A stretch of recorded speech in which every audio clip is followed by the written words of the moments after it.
Eu queria convidá-los para voltarmos para a nossa exposição.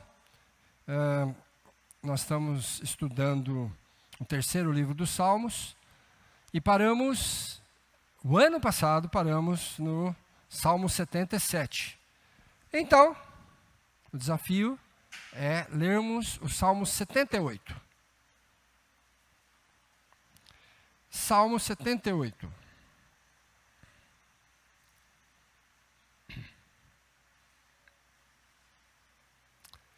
Escutai, povo meu, a minha lei. Prestai ouvidos às palavras da minha boca. Abrirei os lábios em parábolas e publicarei enigmas dos tempos antigos. O que ouvimos e aprendemos, o que nos contaram nossos pais, não encobriremos a seus filhos. Contaremos à vindoura geração os louvores do Senhor, e o seu poder e as maravilhas que fez. Ele estabeleceu um testemunho em Jacó e instituiu uma lei em Israel. E ordenou a nossos pais que os transmitissem a seus filhos, a fim de que a nova geração os conhecesse.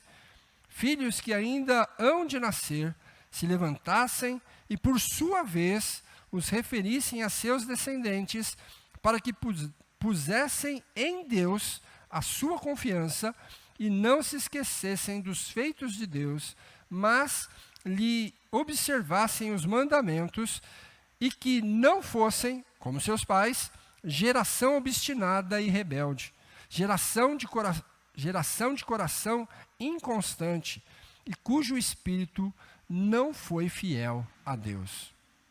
Os filhos de Efraim, embora armados de arco, bateram em retirada no dia do combate. Não guardaram a aliança de Deus, não quiseram andar na sua lei, esqueceram-se das suas obras e das maravilhas que lhes mostrara. Prodígios fez na presença de seus pais na terra do Egito, no campo de Zoã. Dividiu o mar e fez-los seguir. Aprumou as águas como num dique. Guiou-os de dia com uma nuvem e durante a noite com um clarão de fogo. No deserto, fendeu rochas e lhes deu a beber abundantemente como de abismos. Da pedra fez brotar torrentes, fez manar água como rios. Mas, ainda assim, prosseguiram em pecar contra ele e se rebelaram. No deserto, contra o Altíssimo. Tentaram a Deus no seu coração, pedindo alimento que lhes fosse do gosto. Falaram contra Deus, dizendo: pode acaso Deus preparar-nos mesa no deserto? Com efeito, feriu ele a rocha e dela manaram águas, transbordaram caudais. Pode ele dar-nos pão também? Ou fornecer carne para o seu povo? Ouvindo isto, o Senhor ficou indignado. Acendeu-se fogo contra Jacó. E também se levantou o seu furor contra Israel, porque não creram em Deus, nem confiaram na sua salvação. Nada obstante, ordenou as alturas e abriu as portas do céu e fez chover maná sobre eles, para alimentá-los. E lhes deu cereal do céu. Comeu cada qual o pão dos anjos. Enviou-lhes ele comida a fartar. Fez soprar no céu o vento do oriente, e pelo seu poder conduziu o vento do sul. Também fez chover sobre eles carne como poeira, e voláteis como areia dos mares. Fê-los cair no meio do arraial deles, ao redor de suas tendas. Então comeram e se fartaram a valer, pois lhes fez o que desejavam. Porém, não reprimiram o apetite. Tinham ainda na boca o alimento quando se elevou contra eles a ira de Deus. E entre os seus mais robustos semeou a morte e prostrou os jovens de Israel. Sem embargo disso, continuaram a pecar e não creram nas suas maravilhas. Por isso, ele fez que os seus dias se dissipassem num sopro e os seus anos em súbito terror. Quando os fazia morrer, então o buscavam. Arrependidos, procuravam a Deus. Lembravam-se de que Deus era a sua rocha e o Deus Altíssimo o seu Redentor. Lisonjeavam-no, porém de boca, e com a língua lhe mentiam. Porque o coração deles não era firme para com ele, nem foram fiéis à sua aliança.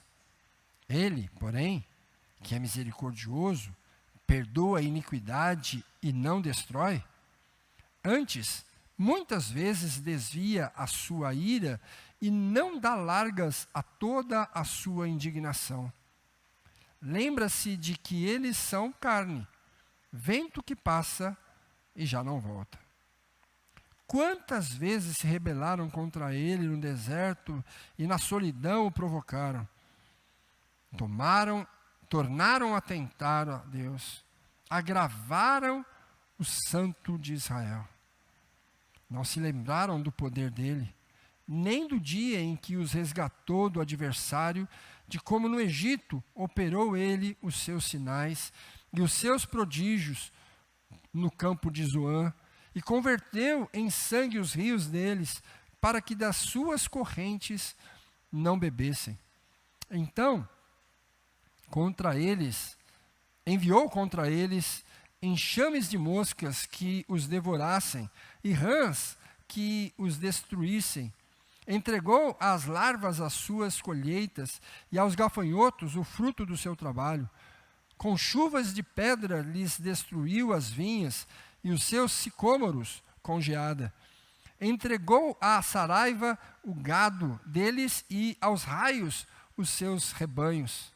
Lançou contra eles o furor da sua ira, cólera, indignação e calamidade, legião de anjos portadores de males. Deu livre curso à sua ira, não poupou da morte a alma deles, mas entregou-lhes a vida à pestilência. Feriu todos os primogênitos no Egito, as primícias da virilidade nas terras de Cã. Fez sair o seu povo como ovelha e os guiou pelo deserto, como um rebanho. Dirigiu-os com segurança e não temeram, ao passo que o mar submergiu os seus inimigos. Levou-os até a terra santa, até o monte que a sua destra adquiriu. Na presença deles expulsou as nações, cuja região repartiu com eles por herança, e nas suas tendas fez habitar as tribos de Israel. Ainda assim, tentaram o Deus Altíssimo, e a ele resistiram, e não lhe guardaram os testemunhos. Tornaram atrás e se portaram aleivosamente como seus pais. Desviaram-se como um arco enganoso, pois o provocaram com seus altos e incitaram a zelos com as suas imagens de escultura. Deus ouviu isso e se indignou e sobremodo se aborreceu de Israel. Por isso, abandonou o tabernáculo de Siló, a tenda da sua morada entre os homens, e passou a arca da sua força ao cativeiro, e a sua glória à mão do adversário. Entregou o seu povo à espada e se encolerizou contra a sua própria herança. Fogo devorou os jovens deles, e as suas donzelas não tiveram canto nupcial. Os seus sacerdotes caíram à espada, e as suas viúvas não fizeram lamentações. Então o Senhor despertou como de um sono, como um valente que grita excitado pelo vinho, fez recuar a golpes os seus adversários e lhes culminou perpétuo desprezo. Além disso, rejeitou a tenda de José e não elegeu a tribo de Efraim. Escolheu, antes, a tribo de Judá, o monte Sião, que ele amava, e construiu o seu santuário durável como os céus e firme como a terra que fundou para sempre. Também escolheu a Davi, seu servo, e o tomou dos redis das ovelhas, tirou-o do cuidado das ovelhas e suas crias para ser o pastor de Jacó, seu povo, e de Israel, sua herança. E ele os apacentou consoante a integridade do seu coração e os dirigiu com mãos precavidas. Oremos ao Senhor. Deus, ajuda-nos a tomando tua palavra, a entendê-la, e que teu Espírito Santo aplique tua palavra em nosso coração, para nos transformar dia a dia, para que nós nos pareçamos mais e mais com Jesus, como a tua palavra nos ensina a fazê-lo. Nós sabemos, ó Deus, que por causa dos nossos pecados, por causa da nossa limitação, por causa dos nossos temores internos, os nossos traumas, a nossa falta de visão de futuro, muitas vezes nós somos arrastados para o pecado, não crendo no Senhor, não percebendo o teu plano, não nos entregando ao teu amor. Mas nós clamamos em nome de Jesus, que o Senhor nos liberte destas amarras e nos faça, Senhor, viver a obra que o Senhor preparou para nós, através da ação do teu Espírito Santo em nosso coração. Muda-nos, Senhor, modela-nos, Senhor, nos faz sermos aqueles que o Senhor tem preparado em seu coração para que sejamos. E que, de alguma maneira, a nossa vida, a nossa maneira de viver, a nossa maneira de encarar os problemas, as dificuldades, a vida proposta a nós, glorifique e bendiga o teu nome. Por isso rogamos o despertar, o iluminar do teu Espírito sobre todos nós aqui, em nome de Jesus. Amém.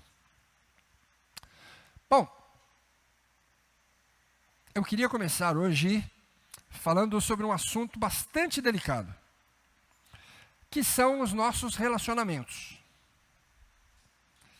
É interessante como nós mudamos com o passar do tempo.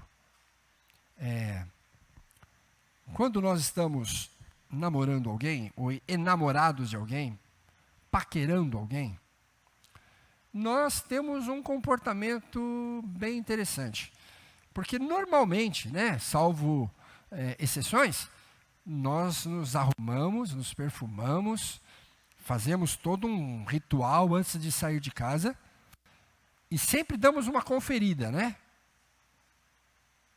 Você vai lá, pentei o cabelo, estou falando dos homens, As mulheres têm todos mais 155 passos antes desse. Mas os homens vão lá, tomam um banho, passam um perfume e tal, pentei o cabelo. Aí vai pegar lá outra roupa, qualquer coisa assim, volta, dá uma olhada. Eu nunca entendi isso, porque não dá para mudar dali aqui, Mas aí dá uma conferida, aí quando vai sair, ainda dá uma olhada no espelho.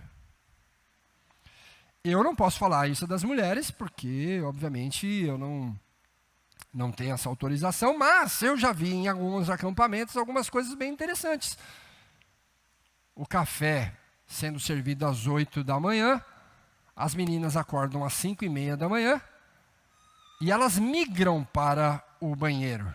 Porque você sabe que mulher não vai para o banheiro, ela só vai em bando, Você vai.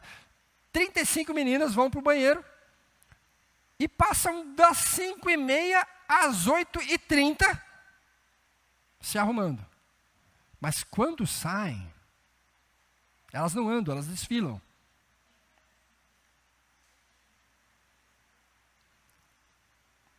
Os caras, no mesmo acampamento, acordam 7:55. E às 8 horas eles estão cantando: estamos aqui com uma fome tremenda. E todo mundo no acampamento ou na paquera, está todo mundo 100%. O rapaz corre para abrir a porta para a garota. E ela, por sua vez, não entra sem que ele abra a porta. É o contrato, né? Aí ela vai, para na porta, o cara. Aí o cara abre a porta dela. Mas casou. Deu certo, né? Funcionou. Foi namorando e tal, casou. Parece que muda tudo. No primeiro ano, talvez, nos primeiros 6 meses do primeiro ano, talvez não. Mas as coisas vão... Porque, de repente, você encontra aquela mesma garota que acordava às 5:30 da manhã para ficar totalmente produzida para te encontrar às 8, não produzida. Ela passa a acordar às 8 horas. E aí você, às vezes, pode ser que você tome um susto. Né? Não era você? Ah? Ou ao contrário, né? Porque os homens, a gente não tem esse tipo de preocupação, mas a gente tem algumas coisas também bem interessantes que a gente deixa passar. Como, por exemplo, a gente tem algumas coisas que a gente gosta e é nossa e a gente não quer abrir mão. Como, por exemplo, aquela bermuda que nós ganhamos da nossa avó, feita de crochê. E aí você tem um valor sentimental para você, mas é muito feio. Você nunca usaria essa bermuda no tempo do namoro. Senão você não teria a menor chance, você sabe. Mas agora, já casou mesmo, bermudão. Quando vão sair, às vezes o rapaz diz: vou sair com a minha esposa. Põe aquela bermuda e ainda coloca uma camiseta daquele vereador que não ganhou na eleição de 2012.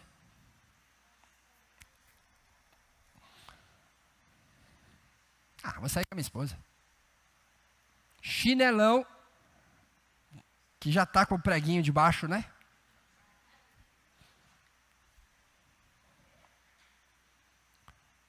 Por quê?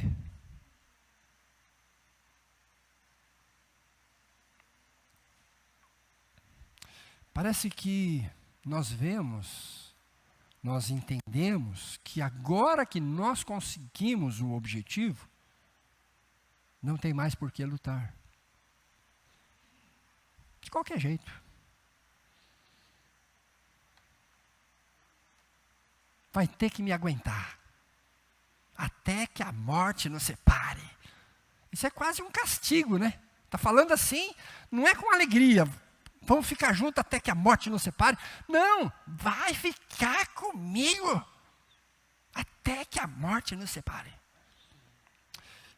E, infelizmente, nem sempre isso acontece. Porque com o passar do tempo, por causa de algumas opiniões divergentes, por causa desse relaxo, por causa da mesmice da vida conjugal, as coisas vão se desgastando,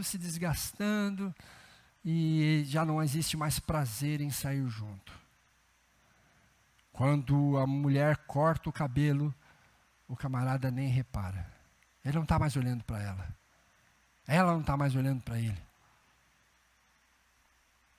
Quando ela compra um vestido novo ou ele compra uma calça nova, passa despercebido, porque não estão mais. Quando vão sair, já não querem mais sair juntos. Vai na frente, eu vou depois. Você vai para onde? Você vai para lá, então eu vou para lá. Dá-se qualquer desculpa. Alguns homens, antes de irem para casa, têm que parar no bar. É um jeito de escapar. De não ir para casa. Retardar o máximo possível. E muitas das vezes, é esta mulher, ou este homem, que batalhou junto com você, naqueles dias difíceis. Foi ela ou foi ele que ficou do seu lado na hora da enfermidade. Foi com ela ou foi com ele que você teve os seus filhos. E ela lutou muito, ele lutou muito para criá-los. E agora que as coisas melhoraram, que você já está num patamar superior, já foi promovido no emprego, já terminou sua faculdade, já está num outro trabalho, é chefe de seção, você agora é dono da empresa, você resolve trocar aquela esposa ou aquele esposo por um mais bonito e normalmente mais jovem.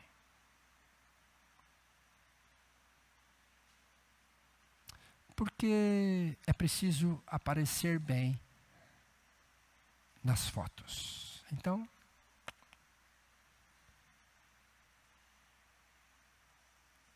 não há gratidão, não há mais envolvimento.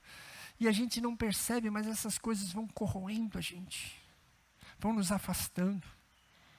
Mesmo no final do ano, quando a gente vai tirar a foto oficial para o Natal, né? Que ou então o Réveillon, todo mundo tal, e você dá aquele sorrisinho Colgate, né? E tal ali, mas na verdade é só para foto. Vocês só reúnem para foto e depois vão embora. Vivem suas vidas separadamente. Muito, muito, muito diferente daquela época em que estavam namorando. É interessante pensar nisso quando você lê esse texto do Salmo 78. Este salmo também é atribuído a Asaf. E ele está no terceiro livro dos 5 livros dos Salmos. Aqui fica claro que quem o escreveu viveu na época do reinado de Davi ou do reinado de Salomão. Porque ele fala aqui da construção ou da adoração em um templo feito de alvenaria. Este é um salmo didático com o claro objetivo de ensinar verdadeira piedade através da história. E ele toma desde a saída do povo do cativeiro egípcio, sob a liderança de Moisés, até a construção do templo por Salomão, ainda que esse templo tenha sido idealizado por Davi. E em todo este salmo fica claro para nós, e parece que o autor faz questão de ressaltar aqui, como a graça de Deus é persistente sobre aqueles que Ele ama. Eu queria pensar aqui e conversar com os irmãos sobre essa perspectiva que o Salmo 78, que é tão importante para nós, como é que ele fala. A primeira coisa, do versículo 1 ao versículo 4, é a proposta profética bem estabelecida aqui. O salmista vai assumir aqui um lugar como que de um profeta. Então ele vai assumir como falando em nome do Senhor. Ele se apresenta aqui disposto a ensinar como faziam os profetas. Então ele fala na primeira pessoa. Os ouvintes, o povo que deveria ouvir, como se fosse o próprio Deus falando com eles. Então ele chama a atenção nesse aspecto. É um salmo que propõe um pouco diferente de outros salmos, mas esse aqui se propõe a ensinar. É um salmo que vai mostrar para a gente como Deus é bom, apesar das nossas falhas, dos nossos pecados. O profeta, portanto, estabelece aqui um método. Ele diz que vai falar por parábolas e enigmas. E ele se dispõe, portanto, a revelar ou a trazer à luz a história do povo de Israel. E, para isso, ele vai utilizar o método de reensino, reaprendizado daquilo que já se sabia sobre a história de Israel. E aí eu quero aproveitar com os irmãos para a gente repensar aqui também sobre a nossa própria história de redenção. Porque, é claro, todos nós conhecemos a história de Israel, como é que Deus fez para libertar o povo do Egito, trazê-lo para a terra prometida, e depois do cativeiro babilônio, trazê-lo de novo para lá, e agora, em Cristo Jesus, for espalhar esse povo pelo planeta Terra, pregando este evangelho salvador. Então, o objetivo do profeta é exatamente ensinar, reafirmando ou revisando a história, de maneira que a gente possa contar para os nossos filhos aquilo que nós recebemos dos nossos pais, mas de uma maneira diferente.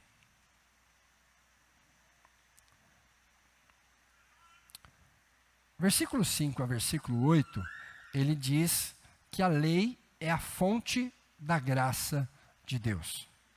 Ele vai usar aí a questão dos mandamentos de Deus, né? Os nomes aí, mandamentos, testemunho, lei, são sinônimos das ordenanças estabelecidas por Deus ao seu povo. Então, quando você ler aí mandamentos, testemunhos ou lei, é a mesma coisa, são as ordens de Deus. E a ideia aqui é que a gente use isso como se fosse numa escola, né? Deus queria que o povo dele o conhecesse através do testemunho, do ensino começado dentro de casa. Então, eram para os pais ensinarem seus filhos o caminho do Senhor. Era para os pais serem exemplo para os seus filhos para ensinar o caminho de Deus. Esse era o método que Deus tinha estabelecido. Termos discípulos ou um discipulado dentro de casa.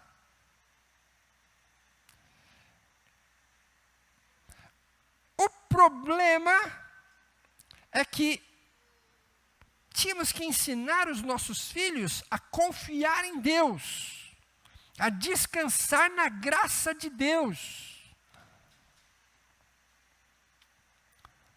E aí, para isso, a gente tinha que fazer. Porque uma coisa é você ser um bom pregador. Você falar bem. E muitas das vezes nós acabamos nos aliando a isso, nos apegando a isso, melhor dizendo, nos apegando a isso. Eu falo bem, eu sei me comunicar bem. Então, eu posso falar das coisas de Deus. Mas a nossa família nos conhece.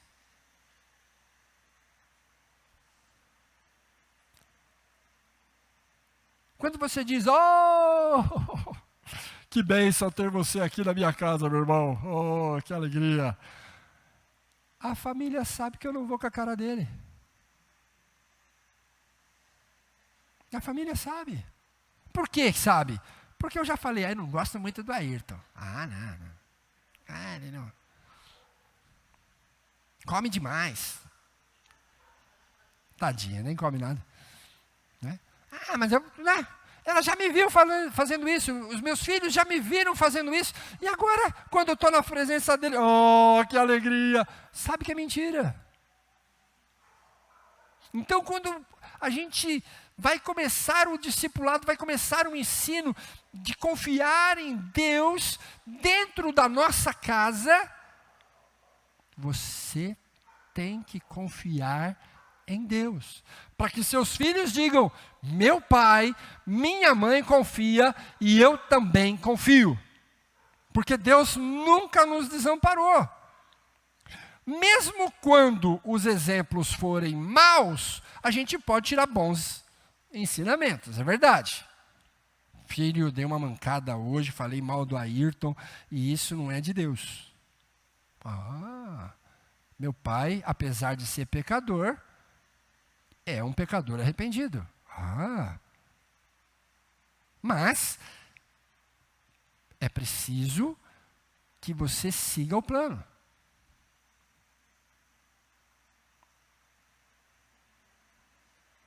E a proposta aqui do salmista diz, como profeta, diz assim: eu não vou mudar isso, tá bom? Nós vamos seguir esse plano. É de Deus e é bom. O problema é que ensino é esse. Por isso, versículos 9 ao versículo 16, ele vai apresentar a graça de Deus desprezada. E aí ele vai chamar aqui um exemplo dos filhos de Efraim. Lembrando que Efraim é filho de José. José é o filho querido de Jacó. E Efraim é o filho caçula, é o jujuju do José. Mas o Efraim nasceu no Egito. Não sei se você se lembra da história de José. José foi levado cativo para o Egito, fez amizade com o faraó, ajudou o faraó, se casou no Egito, teve 2 filhos, e o caçula deles é o Efraim. Portanto, ele não conhecia a terra prometida a seus pais. O José conhecia, ele tinha vindo de lá, e tinha falado para o Efraim, claro, isso está bem claro lá em Gênesis. Mas ele não conhecia. Interessante que o texto nos diz que ele é aquele que, mesmo armado, foge da batalha. Mesmo com seu arco, e dentro das bênçãos de Jacó, ele era aquele que recebia o arco, ele fugiu, ele não lutou, ele se escondeu. É claro que está se ensinando aqui, não é sobre exatamente Efraim, mas pegando Efraim como exemplo daquilo, de todos os povos, de todo mundo, do povo de Israel, que fez a mesma coisa, ou fazia a mesma coisa. José não ensinou Efraim? Claro que ensinou. Tanto é que Efraim não ficou no Egito. Ele foi junto com o povo. Gênesis nos diz que ele ensinou sim. Efraim aprendeu? Pelo jeito não. E aí o salmista diz que o povo sofria de falta de memória. Eles se esqueceram. A ideia aqui de guardar tem a ver com um entendimento. Por que é que eu faço isso? Às vezes a gente não entende. A gente só faz. Vai no mecânico. Os milagres, Deus fez maravilhas, mas eles não perceberam. Deus estava mostrando a sua graça sobre o povo, e eles estavam olhando para o outro lado. Eles não viram, eles não perceberam. Deus providenciou libertação para o povo. Vento para o Mar Vermelho, nuvem para o calor do dia, no deserto, clarão de fogo para a noite, naquele clima desértico, um clarão de fogo, água para o caminho seco. Deus providenciou tudo para libertar o povo do Egito e levá-lo para a terra prometida. Mas eles desprezaram tudo isso. Eles só pensavam em voltar. E por isso o versículo 17 ao versículo 31 aponta para a gente a falta de confiança na graça de Deus. E o salmista relembra aqui que a rebelião proposta pelos israelitas nesse caminho era pecaminosa. Porque mesmo Deus fazendo todas toda a sua provisão, todos os milagres, todas as maravilhas, ainda assim, mesmo sendo alvos da graça tão maravilhosa, eles não deixaram de pecar. E o texto diz, já no deserto, né? Ou seja, acabei de sair, atravessei o mar vermelho a pé enxuto, que maravilha! Cheguei do outro lado, já quero me rebelar contra Deus.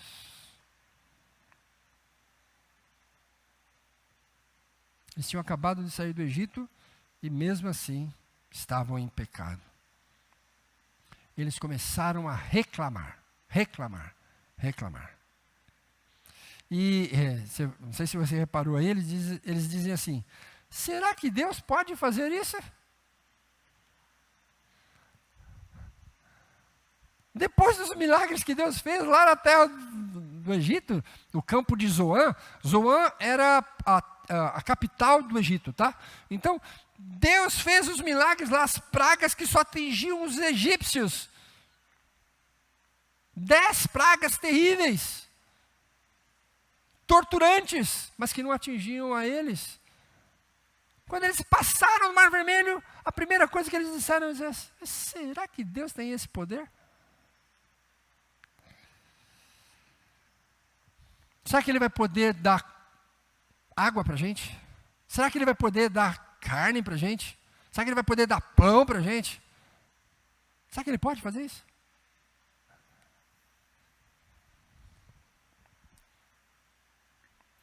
E o texto insiste em mostrar para a gente que, na verdade, o pecado era o pecado da insatisfação.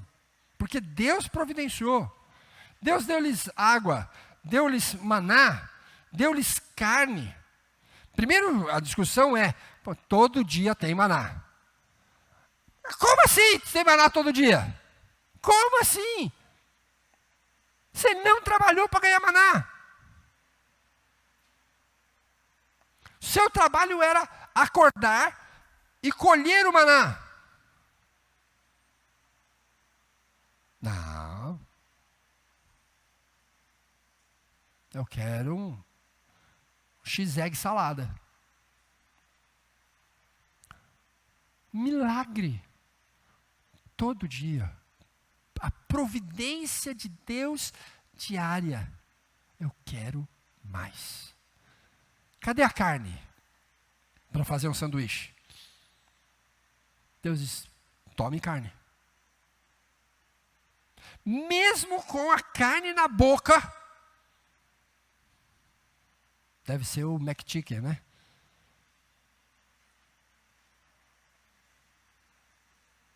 Eles não estavam satisfeitos. O texto diz que o apetite deles era incontinente. Algumas traduções dizem que eles estavam com luxúria. Eles não tinham fim. Mesmo com a comida preferida na boca, eles não deixavam de reclamar. Até que a ira de Deus se acendeu e Deus mandou uma praga. E os mais robustos, os mais fortes, tombaram diante da repreensão de Deus. Os jovens tombaram diante da repreensão de Deus. Pois se os mais fortes tombaram, imagina os mais fracos. O medo que sentiam. Se os jovens, que têm o seu vigor, a sua renovação celular muito mais acelerada, tombaram, imagine o medo que os antigos, os idosos tiveram. Por que isso? Por que ter que passar por isso? E quando eu estava estudando esse texto, eu fiquei pensando em nós, meus irmãos. Como nós somos parecidos com este povo. A gente nunca está satisfeito. A gente sempre quer mais. E mesmo que Deus faça milagre na sua vida, você diz, ai que bênção, muito obrigado Senhor, mas amanhã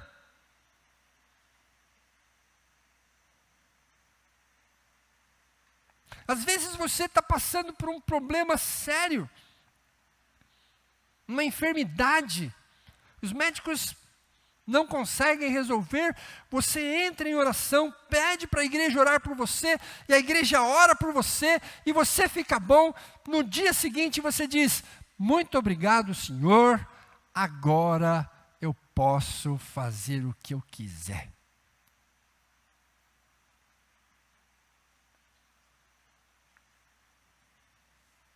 Eu já vi acontecer algumas coisas bem bizarras.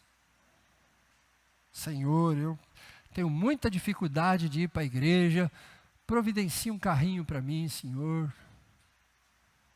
E ele comprou. Que maravilha, né?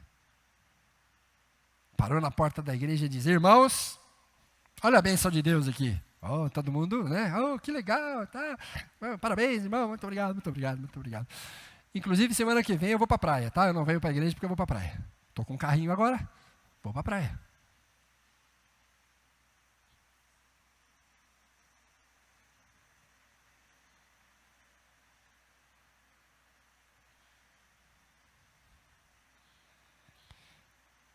Nós sempre queremos mais. A gente não está satisfeito com as bênçãos que o Senhor nos dá. Eu fico pensando, a gente fica, não sei se você também, né? Comer pão todo dia. Maná todo dia. Deve ser muito difícil, né? Mas você come arroz e feijão? Todo dia. Bom, espero que seja todo dia, né?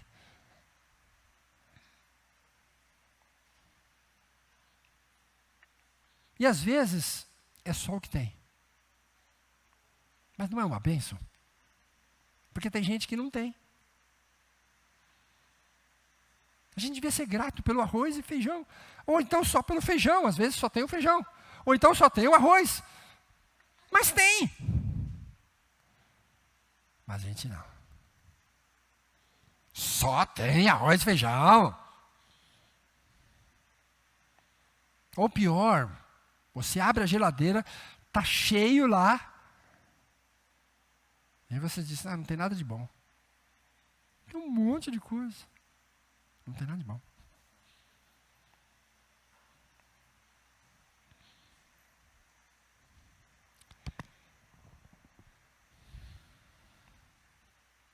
Vamos rever a história. Vejam que interessante, por causa desta mortandade, por causa da praga, o versículo 32 a 39 nos diz que agora eles se voltam para Deus e tentam absorver a graça, mas de maneira muito hipócrita. Ou seja, a descrença deles, eles estavam tentando disfarçá-la. E o texto diz assim, sem embargo, né? Com essa expressão, ele tem o mesmo sentido da usada no versículo 17, apontando que eles não interromperam o pecado. Eles não pararam de pecar. A busca diante da morte, da abreviação da vida, o povo se aproximava de Deus, mas na verdade o arrependimento que eles proclamavam, que eles cantavam, era falso, era mentiroso. Eles, na verdade, estavam tentando maquiar o seu relacionamento com Deus. Os louvores que eles apresentavam diante de Deus eram mentirosos. Eles não criam naquilo. Eles não mudavam. O coração deles era um coração infiel. Não estavam rendidos a Deus. Por isso, não havia firmeza de propósito em servi-lo. Qualquer coisa desviava. Qualquer coisa. E aí, diz o texto que Deus é um Deus de misericórdia. A graça se manifesta através da misericórdia. Apesar da inconstância do povo, Deus se manteve constante e fiel. Deus reteve a sua ira conteve a sua ira. E o salmista faz questão de ressaltar isso, que Deus não deu larga à sua ira. Pelo contrário, ele conteve a sua ira contra o seu povo. Senão, não ia sobrar nenhum. Porque eles não mereciam.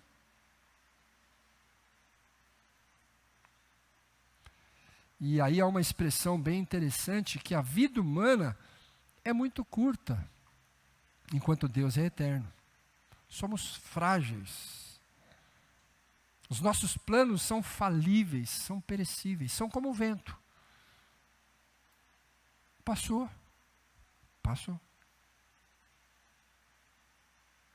E a gente tem a ilusão de que vamos viver para sempre. Que os nossos planos são mega. Você não sabe nem se você vai estar vivo amanhã. Você quer aparecer no Facebook? Facebook não é do meu caso, que eu sou muito novo, mas eu ouvi dizer. Agora acho que é Instagram, obrigado. Consulta, ó. O Instagram, no seu Instagram, você posta lá que você é o cara. Que cara? Uma gripe te derruba.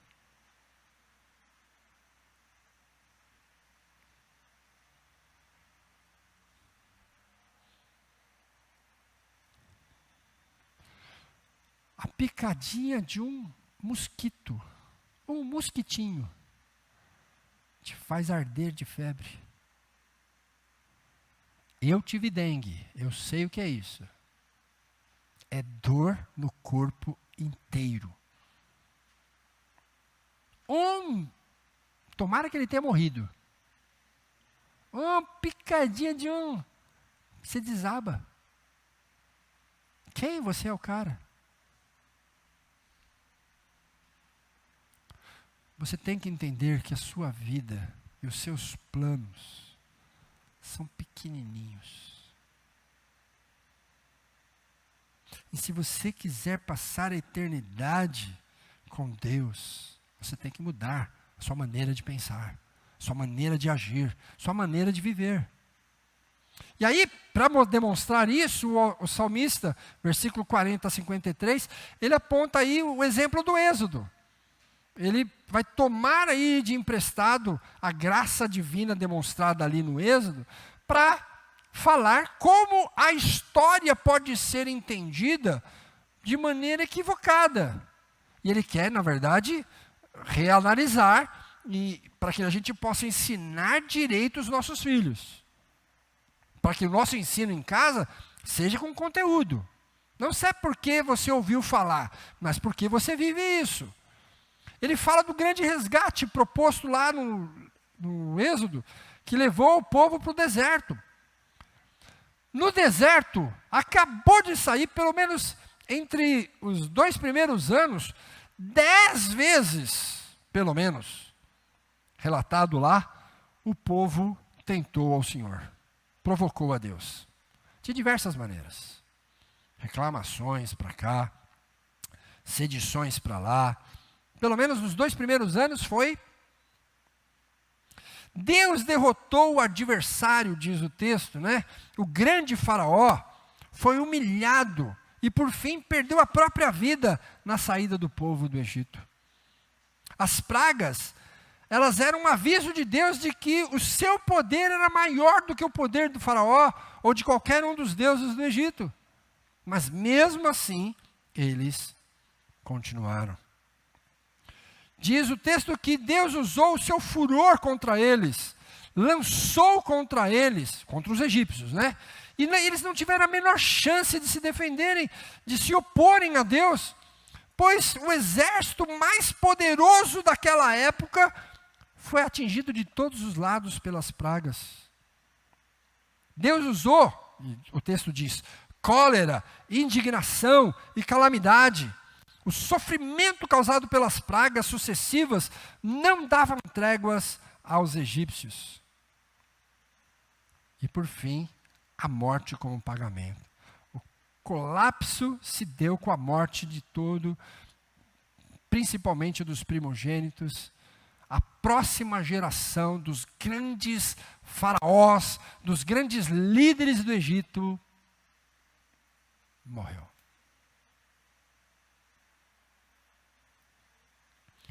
E Deus fez o povo sair de maneira segura, como ovelhas, diz o texto. A figura aqui, de usar a figura da ovelha, aponta para a passividade e não para o protagonismo, tá? Não é que o povo era feroz e nós conseguimos. Não, não. Eles não eram leões. Eles eram ovelhas. Deus fez toda a obra e os conduziu pelo deserto. Eles atravessaram o Mar Vermelho, pés enxutos, sem medo. Eles podiam pescar de lado. Olha o seu Nishimura lá, hein? Pescando.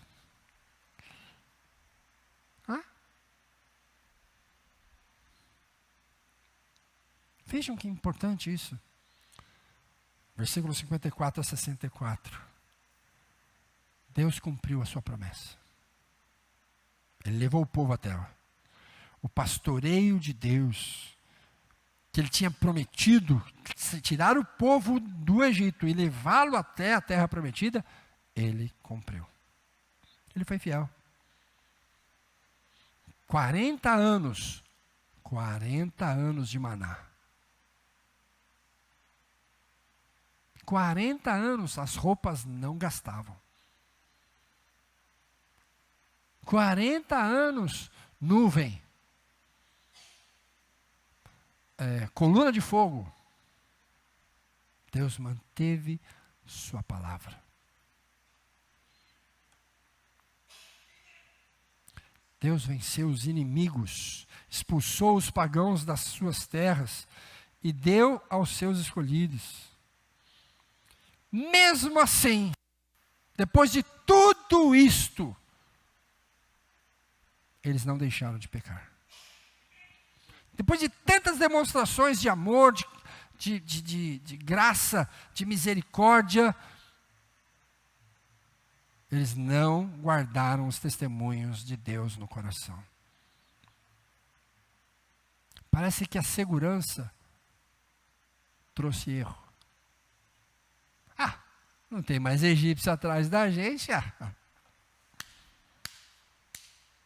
Chega aqui, olha só.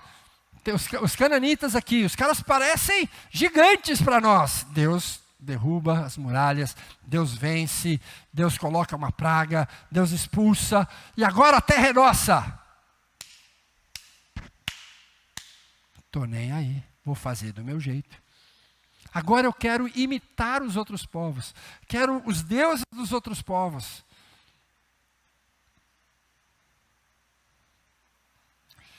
O povo voltou a agir como os pais que não conheciam. Como é que você vai ensinar um negócio que você não sabe?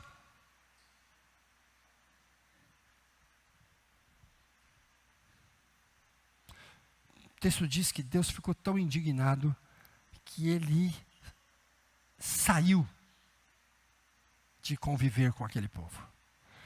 O nosso pastor Ayrton, hoje de manhã, disse que Deus habitava no tabernáculo. Era como se ele estivesse junto com o povo, lá no tabernáculo, né? Ele ensinou hoje de manhã para a gente. E é exatamente isso que está sendo dito aqui. Que Deus, então, através da arca, né? Ele habitava lá no tabernáculo.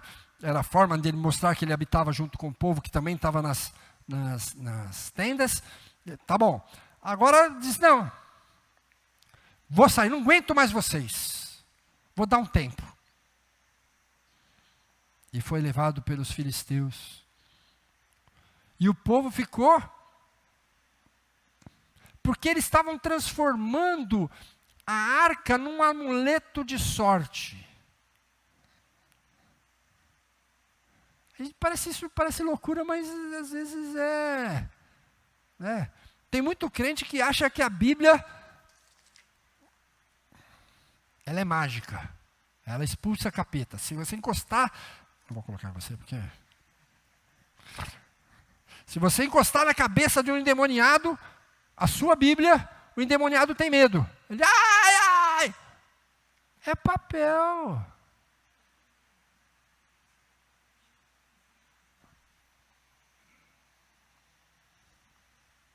Não, a gente cria, não pode ter. Eu vi na televisão alguém... Na televisão é complicado, né? A gente falar isso. Mas o cara vendendo suor. Suor! Se quiser eu dou de graça. Suor ungido. Eu tive numa igreja... Mas eu estava só de passagem, tá? Eu tive numa igreja que o camarada disse, olha, essa água... Não estava assim, num copinho, tá? Estava num bujão. Essa água veio do Jordão. E qual é a diferença da água do Jordão para... Normalmente a água do Jordão está mais suja que a água da Sabesp, tá? Se você levar para sua casa, isso aqui vai... É água.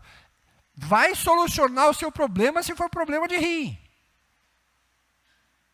Quanto mais água você tomar, melhor. Mas a gente... E o povo estava fazendo isso, Deus disse, olha, chega. E a arca foi levada pelos filisteus, e o povo ficou tão desorientado, e aí ele vai usar um momento histórico, né, para ensinar a gente aqui, um momento histórico para falar sobre esse cativeiro local que o povo de Israel ficou, porque os filisteus tomaram, venceram o povo de Israel, porque levaram a arca, e venceram a batalha. E esse momento é o momento de Samuel, onde Eli era o sacerdote e ele tinha como seus co-pastores, co-sacerdotes, Hofni e Finéias, seus filhos. Pragas em Israel, terríveis, homens que não conheciam a Deus e desprezavam as coisas sagradas. Ainda que o Eli não fosse assim, ele foi omisso, não ensinou. E aí o Hofni ou o Finéias, ou sei lá, os dois combinaram, dizendo assim, vamos levar a arca para a batalha, porque assim os inimigos vão cair diante de nós. Deus mandou fazer isso? Não, mas eles fizeram. E a arca foi tomada. E é interessante você ler o texto lá de 1 Samuel, que quando eles souberam, os filisteus souberam que a arca estava vindo, eles disseram, estamos perdidos. Por quê? O Deus de Israel derrotou o Egito, derrotou todos os povos até chegar aqui. Nós vamos perder. Mas nós vamos perder lutando. Vamos lá, vamos. E eles foram, e porque o Senhor estava desgostoso com o seu povo, eles levaram cativo a arca. Deus estava usando o povo os filisteus, né, como chicote para ensinar o seu povo que quem sustenta a vida é Ele. O emprego tão bom que você tem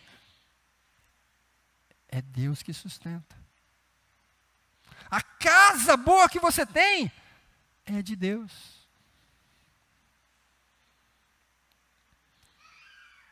Quando isso acontece, o texto diz que os sacerdotes são mortos, as meninas não podem se casar porque os futuros maridos estão mortos, as viúvas nem têm tempo de chorar porque a calamidade é tão grande que... E aí provavelmente é a referência à esposa de Finéias, que quando ela estava grávida, quando ela soube que o marido e o cunhado morreram na batalha, e que seu sogro, ao saber da história da arca ter sido levada, também se acidenta mortalmente e perde a vida ali, então ela tem o filho imediatamente. E ela dá o nome para o filho de Icabô. Ou seja, acabou a glória de Israel. Não é porque o marido tinha morrido. Claro que ela não estava feliz por isso, mas Porque a arca foi levada. A presença de Deus saiu do meio do povo. Deus estava mostrando para o povo: se eu não estiver com vocês, os propósitos do seu coração, os seus planos, não têm sentido. Podem perecer. Por isso, versículos 65 e 72, para finalizarmos, é a manifestação da graça divina, apesar da rebeldia do povo. O texto diz que Deus vai se levantar, como o despertar do valente, né? Em plena força. Deus é tão poderoso ao se levantar, pode derrotar todos os inimigos. E ele diz que ele usou golpes de desprezo, na verdade, golpes de vergonha contra os filisteus. Porque quando a arca estava lá, em todo lugar que a arca ia, que era levada cativa como prêmio de guerra, né, como um troféu, assim, aquele lugar perecia. Deus fez uma praga tão vergonhosa estampar feridas no corpo dos filisteus, que eles não aguentavam. E eles mandaram a arca de volta para Israel. Isso é problema de vocês, a gente não quer, porque todo lugar que a gente coloca essa arca, dá problema para a gente. E Deus volta para casa, mas ele diz: não vou mais para Efraim. Não vou mais para Siló. Eu vou agora para Sião. Eu vou agora para Jerusalém, né? Que ainda não era Jerusalém, mas eu quero que o meu templo seja construído lá. Não é mais agora tabernáculo, não é mais uma tenda, agora é um edifício. Isso só aconteceu com o Salomão, mas aconteceu. A arca não voltou mais para Siló.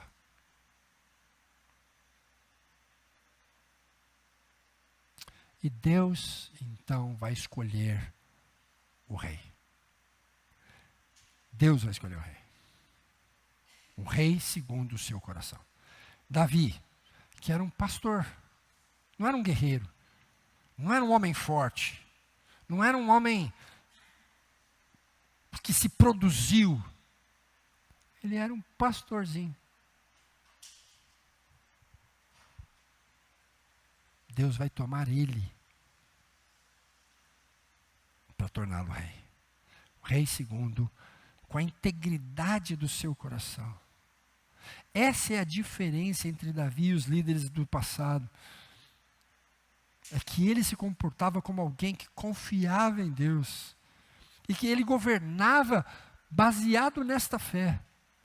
O que o salmista está ensinando para a gente, meus irmãos e minhas irmãs, é que nós precisamos aprender para poder ensinar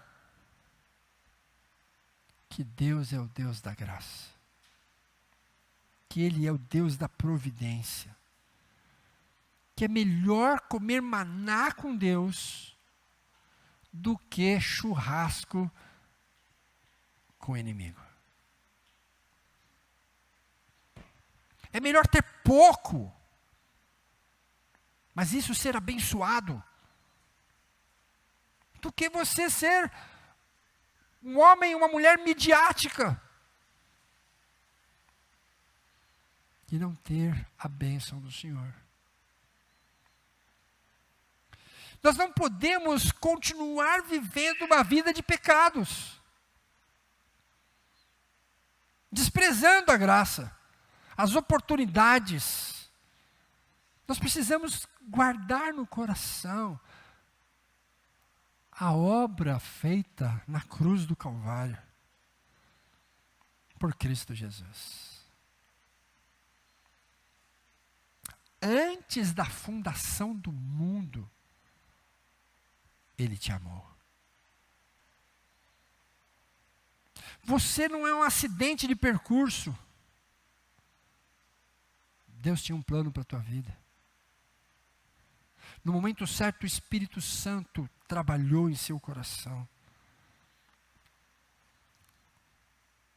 te trouxe para o meio do seu povo, tem te alimentado com sua palavra, selou você para o dia da redenção. Esta obra de salvação que Deus começou lá atrás, tem o objetivo de te aproximar de Deus, hoje. Hoje. Por isso não faz sentido Deus te abençoar e você deixar para lá, Deus te abençoar e você deixar para lá, Deus te abençoar e você deixar para lá. Não faz sentido.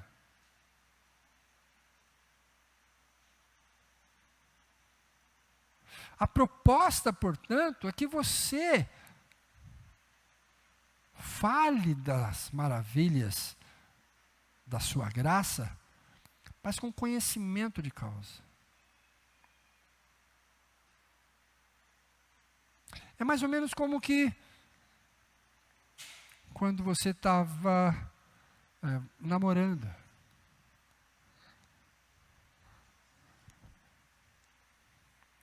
Eu não vi a hora de ver a minha namorada.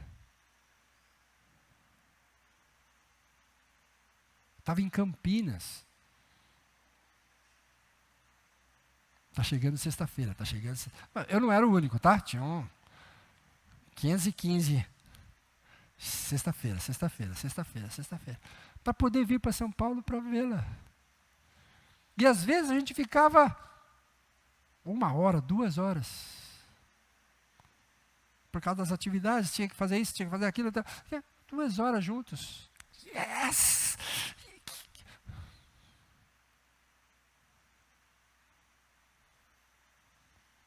Deus quer que você nutra o seu relacionamento com Ele.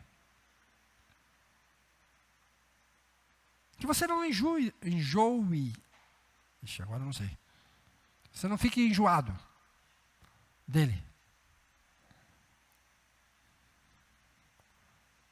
Que você o ame e cresça nesse amor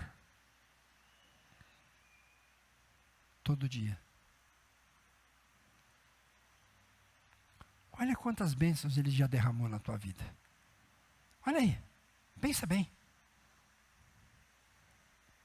Eu tinha um amigo lá no seminário que ele dava graças a Deus porque, além de fazer o seminário, ele trabalhava fora para poder completar a renda da sua família. E ele dizia que quando ele chegava de noite cansado, e ele abria a porta do quarto dos filhos dele, estavam os 2 dormindo tranquilamente. Ele agradecia a Deus. Que bênção. Meus filhos estão em paz.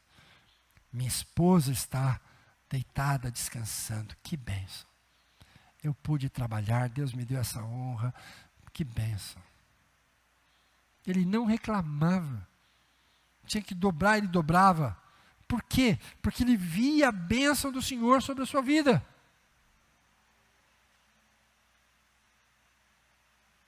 Olha quantas bênçãos Deus tem dado para você. Saúde, comida, emprego, família. Tantas bênçãos. E você está preocupado com o carro. Está pedindo para Deus viagem. Está pedindo para Deus coisas efêmeras. Aproveita para viver com Deus. Para quando o seu filho te perguntar: pai, por que eu preciso ir para a igreja? Mãe, por que a gente tem que voltar para a igreja? Você saber a resposta. Porque nós amamos a Deus. Porque Ele derramou bênção sobre as nossas vidas. Vamos lá, vamos glorificar o seu nome. Vamos.